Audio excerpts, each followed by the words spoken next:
Hello guys, welcome back to my YouTube channel. Please don't forget to do the lost work. Do not forget to subscribe. Do not forget to like. Do not forget to comment. So you can also tell me what would you like me to talk about. You can give me things that you are interested in knowing, then I can create a video based on that. So yeah, today is Friday. I was supposed to leave Korea on the 16th of June, but I am still here. I am working for 2 more weeks because my boss decided that she's not gonna hire another foreign teacher because there's not much to do, to be quite honest. Actually, I do feel like I get paid for sitting down, for showing my face. So when she told me, I really understood because yeah, I didn't do a lot at work. It was just walk in, walk out, teach there and there. So yeah, because when I looked at my visa, I mean my ARC card, I saw that they are giving me extra month just to stay in Korea and do nothing, right? So I decided, instead of going home so early, let me make extra money. So yeah, I was supposed to have left on the 16th. My contract expired on the 14th. So yeah, my boss is such a nice person. She was like, it's fine. You can stay for the extra 2 weeks. You can actually stay for as long as you want. So that's why I'm still here in Korea. Today I'm having a farewell as well. It's farewell number one. My boss is actually taking us out with my other colleagues or co-workers. We are going out, so I'm very excited about it. I've never been out with them. She'll normally take us for lunch and that's it, but today we are actually going out at night. So I just wonder how it's gonna be. So we're gonna work, and after work we're just gonna go out, and thank God it's Friday. Okay, so today I want to talk about something very, very important. It's regarding the contracts. People don't sign contracts without going through the contracts, without questioning everything. I know some people are so desperate to leave South Africa because of the high unemployment rate. But yeah, don't set yourself for disaster, because you will come here and be miserable and you wish you could just go back home, right? So it's important for you to go through your contracts. So I want to talk about the one in China, because a friend of mine just sent me her contract yesterday to have a look at it, and I saw a lot of red flags. So first of all, if a school decided to give you an offer, they should give you a city. Which city is it?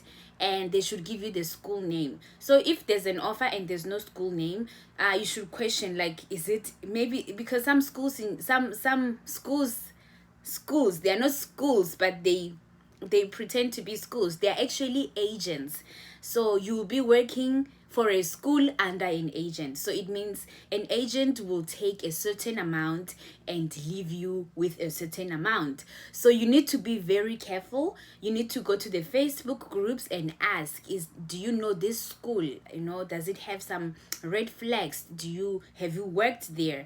And people who knows, people who know will actually do tell you what is really happening if they know the school. Some schools are not schools, they are agents, but they pose as if they are schools, right? So you need to be very careful of that. What they will do, they'll make you work in one school and move you around the whole week. This week you are working in this city or in this station, and the next week you have to travel by bus and go. It's very draining, it's very tiring. I have done it, but I've done it by choice. But it was very, very draining, because sometimes they'll be like, you work 3 hours in this school, and after that at 1 a.m lunchtime you have to go to another school. Next Friday you have to go to this school. So there's a lot of moving around, and it is also illegal for you to work for different schools with one visa. So you have to work, your visa should be assigned to that particular school, because in China the police don't play. They actually do raid. They go in schools to find teachers that are working illegally. Unlike Korea, I've heard it happens, but it's not that big. But in China it's really big. they really go out of their way to find teachers that are working illegally. So you might find that you have a visa, but it's not a visa for that school, so you will get detained, or you even get deported, which is bad for you, right? So you need to be careful of that. And then there are these schools that will tell you that your salary is 18,000 RMB, but your base, they'll be like but 7,000 is for housing, 1,000 is for blah blah, and then you are left with 10,000. I mean, 10,000 RMB is little money. So for me, if I'm going to China for the first time, or I've never been a teacher, or I have been a teacher, I cannot take anything less than 14,000. 14,000 is for teachers that are actually inexperienced, they've never taught before. But if you are experienced, don't take 10,000, don't take 12,000. It might look like a lot of money when you are here, but when you get to China and you find out people are earning like 30,000 RMBs or 30,000 wons, and you are earning 10,000, so you're gonna be so depressed. And you must also check the number of hours that you are working a week, so your salary must go with the number of hours. Some of you will be working from 8 to 5 with a 10,000 RMB. It does not make sense at all. That is a rip off. Just stay away from such schools, and maybe try to negotiate. If they are not willing to surrender, you also just leave. China is very big, it has many cities. You can always get another job. Many cities means it has many schools, many options as well. So yeah, so that's the other important thing. Check your working hours and also check your salary. Like, does it make sense for me to earn 14,000, and if I'm gonna be working for 9 hours or 45 hours a week, or something like that? The other important thing that you need to look at is you need to look at your holidays, right? It's very important that you look at your holidays, because I used to work for a training center. They'll give us 14 days for holidays. That is maybe 14 days. There are also public holidays in the on the contract. If they don't say anything about public holidays, being paid for public holidays, that could be a red flag. They should let you know that you will be paid for all the public holidays. So some schools will not include that in your contract, and when it's public holiday, they will deduct your salary. They said no, they will say no work, no pay, and you go back to your contract and you see that it was not included. So look at your days. And sick leave days in China are normally 3 days. They are not more than 3 days. They are normally they are not more than 3 days. Oh yeah, so they should be 3 days is a standard for a sick leave, and obviously they will need your sick letter and stuff like that. So yeah, these are the very important things that you should look at, because people went there thinking they're gonna work for a school, only to find out they're working under an agent, and the agent is moving them around, making money with them. So you are actually their slave, because when they say jump, you say haha. The other important thing, make sure you sign a contract for a year. Never sign a contract that says 2 years. That is another red flag. Why are you signing for 2 years? What if you don't like a school for the first 3 months when you are there? So what's going to happen to the rest of the months? You're going to be so miserable. Make sure the contract that you sign is for a year. Actually, working in a school for a year is good enough, right? You need to change and move to another school and stuff like that. So I've worked in China at a training center. In China, we don't say hagwan, whereas in Korea we call them hagwans, but they are the same. The only difference is that in training centers, we used to work Saturday and Sunday, and we'll have Monday and Tuesday off, or Wednesday and Thursday off. But they work basically the same, is after school programs. The students go to their normal school and come to work there. So I think it is very important to ask before you sign. Ask, do your research, ask about the school. Like, there's this school that is called AB, something like that. So this school, I'm sure it has some good branches somewhere. I don't know if he's still there after the pandemic, because they've closed down most of the training centers, especially the big ones. So it was one of the big ones.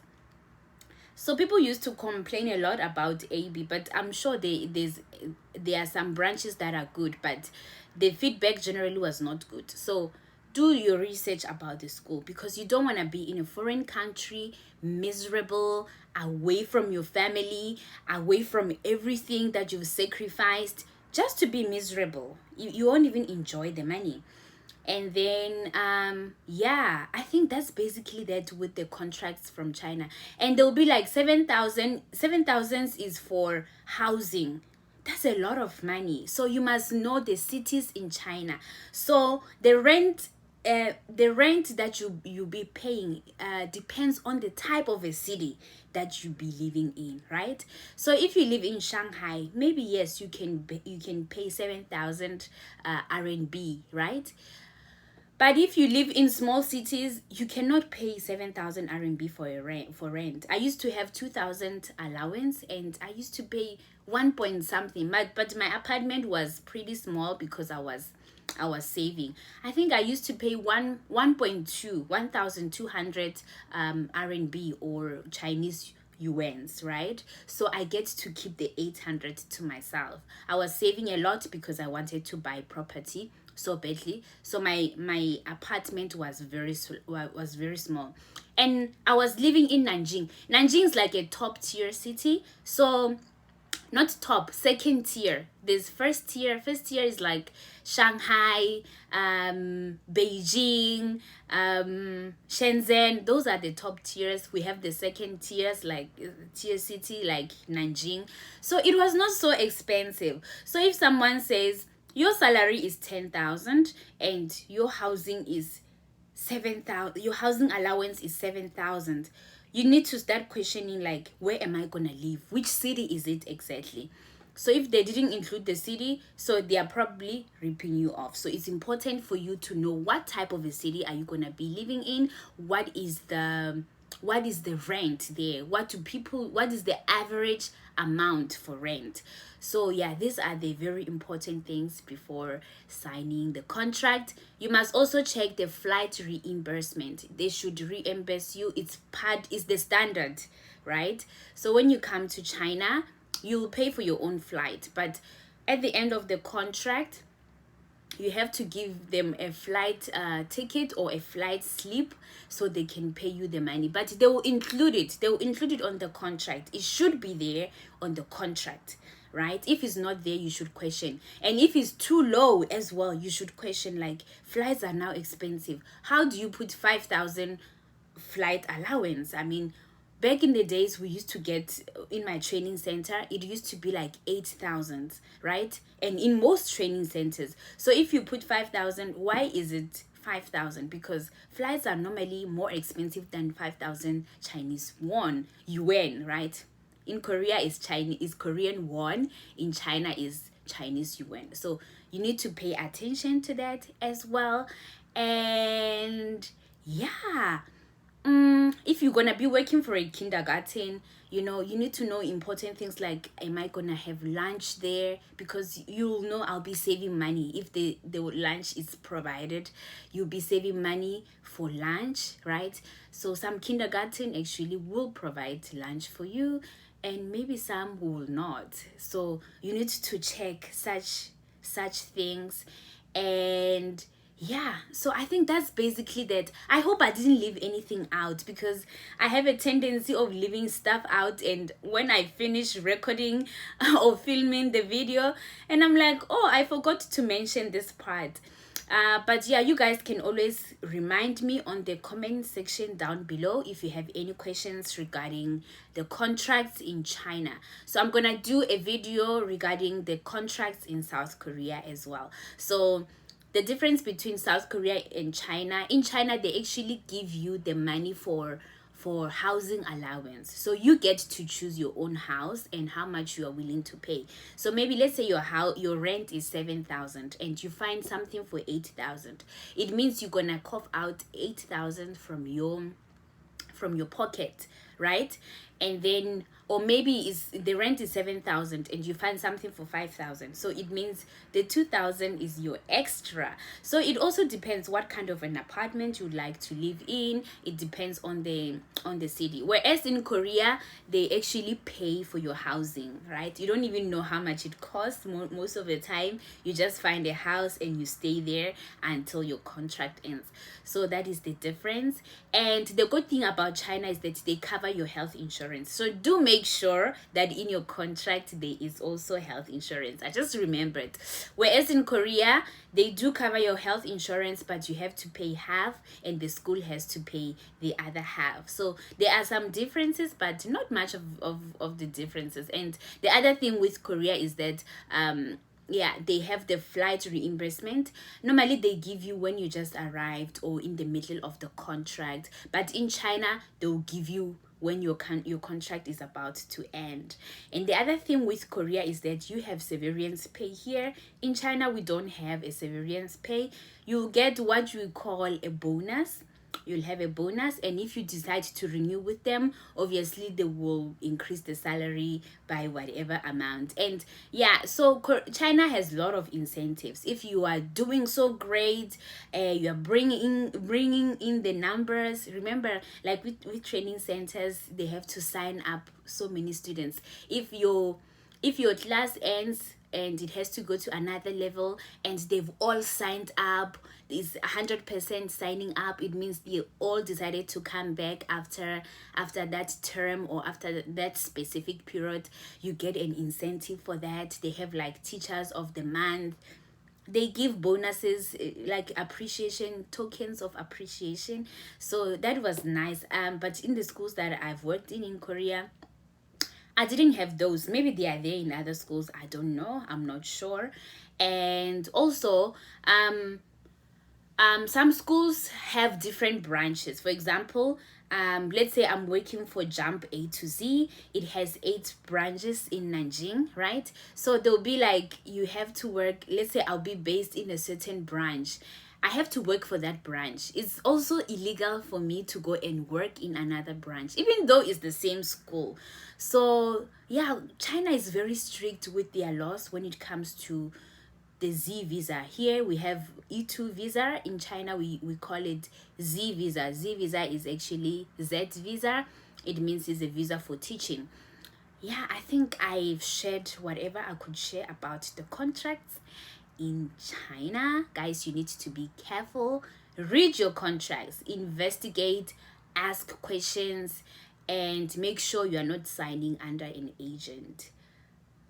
Because they'll be like, we have branches all over China. You think, wow, this is a big school. No, it's not a big school. It's actually a big agency. So do pay attention to that, guys. Please do not be a sinner and not subscribe to my videos. Like, why are you watching the video and you're not subscribing? What kind of witchcraft is that? Why are you bewitching? Why are you the bewitcher? So please subscribe, guys. Share this information. I think it's very important. Maybe it's not important to you, but it might be important for another person. Yeah, please share, comment. Please let me know what you guys want me to talk about. Yeah, and I'm glad I spoke about contracts. A friend of mine actually suggested this to me, like, oh Lebo, I'm trying to sign contracts in Korea. I think this should be your next content. And while we're still talking about it, another lady is trying to move to China and she sent me her contract and I saw a lot of red flags. And I just thought, you know what, let me come into this space and share with you about contracts. Is very important.